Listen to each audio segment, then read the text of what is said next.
Greetings and hello again, YouTube. I was just contemplating on the way here to have a little walk with the dog how often I have mentioned or brought up what's in fact our very favorite park locally, Chambers Grove.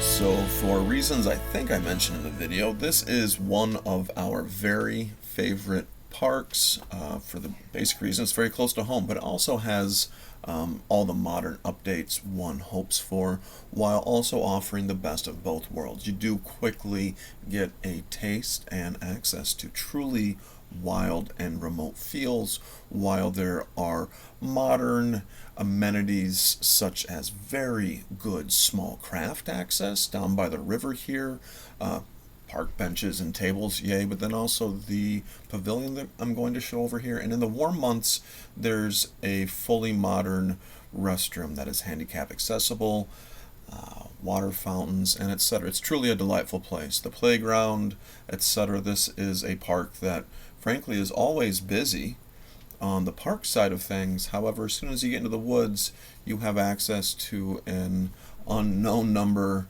of miles of trail that can carry you off as far as you want to go into truly quiet by yourself places.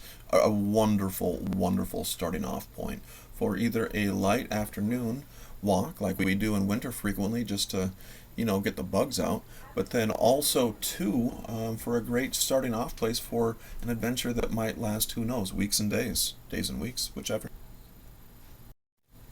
But for the topic of this video, for winter hiking, this one's truly special. It's a great place for us to bring tiny dog.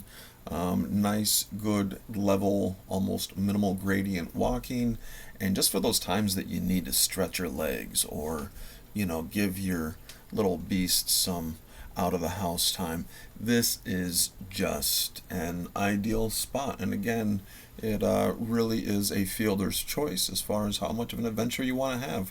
And you're going to notice a theme with me. I like to find places with a restroom. This one's got one. Yay.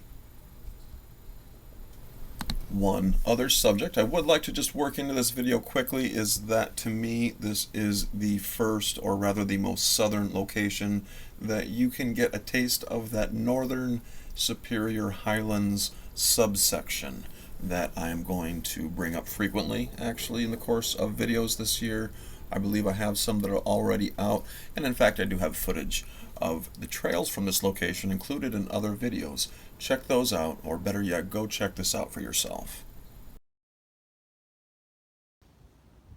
A little less wind down here. As I was saying, there's some wing dams right out in front over here in the river, which you might be able to see just a little bit from here, that thin ribbon in the middle of the screen. In the summertime, there's a lot of vegetation growing up down there, but what's important is those wing dams stick out, and those are the most choice locations, typically most days to cast from, where we've seen the most fish. Long list of species, I won't name them all here, but literally everything you can think of. Real point of this ramble is that we are looking at this lower trail down here, the St. Louis River Trail, which is just a real nice short loop. I don't think it's probably a whole mile, probably about half to 3/4 of a mile. However, just above us we link up with the Duluth area biking trails, and I forget which of the hiking trails. I believe it's the Superior Hiking Trail. We have so many in the area, I do get confused, but links up with the big snarl in the area, and you can hike from here to the other side of the state, literally. Connects with all the good trails right here. And boy, I'm not joking when I say the other side of the state. I'm talking about the Superior Hiking Trail. But the Superior Hiking Trail is part of the Ice Age Trail, and that takes you across several states across the north of North America, through a lot of the Great Lakes states, and then out to the Dakotas. I believe it ends in Maine. Someone correct me if I'm wrong in the comments.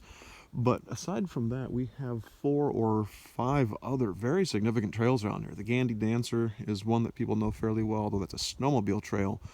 We have a list of trails that would let someone walk, bike, hike for hundreds of miles in several directions, north, south, east, and west. Oh wait, that's all the directions. This trail does offer quite a few little placards for the history of the area. I love that we do that. Regarding placards and history though, the Duluth area also does a particularly good job of having a multicultural approach and integrates an awful lot of the Ojibwe history. And yeah, great, right? That's as it should be.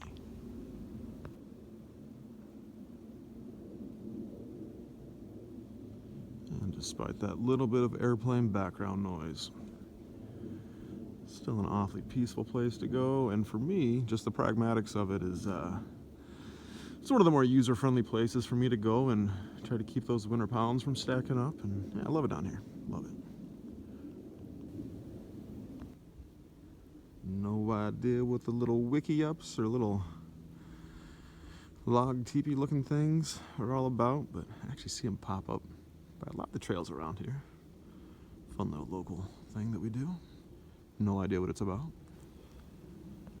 But yeah, the Chambers Grove Park is in the Fond du Lac, Minnesota area, not to be confused with Fond du Lac, Wisconsin. Very different.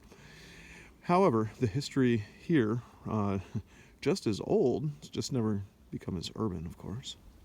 But it's a lot of the usual suspects, fur company posts, missionaries, and of course they showed up places where the indigenous folks were probably already long established.